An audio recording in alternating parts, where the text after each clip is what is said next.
আজকের দিনটা আমাদের খুব ভালো কাটবে, একদম। যে পদ্মা নদীতে হাউস বোটে ভেসে ভেসে ঘুরবো, নদীর ধারের জীবন দেখবো, গ্রাম দেখবো, চর দেখবো, দারুণ না? শীতটাও সুন্দরভাবে উপভোগ করব।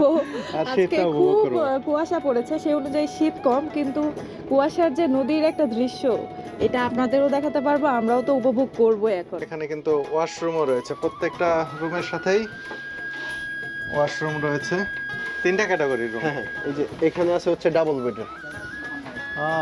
এগুলো অনেক সুন্দর। হ্যাঁ দেখুন, খুব সুন্দর পরিপাটি, একেবারে চমৎকার। জি জি, 4 জনের। এটা আর হচ্ছে সামনের গুলা সেম ক্যাটাগরি, হ্যাঁ। শুধুমাত্র হচ্ছে পার্থক্য এটাতে বারান্দা নাই। তাহলে টোটাল কয়টা রুম জানো বললেন এখানে? আমাদের 10টা রুম। 10টা রুম না? জি জি। আসলে রুমগুলো অনেক সুন্দর, ঘুরে দেখে বেশ ভালো লাগলো। ও, ইলিশ নিয়ে আসছেন? হ্যাঁ ভাই।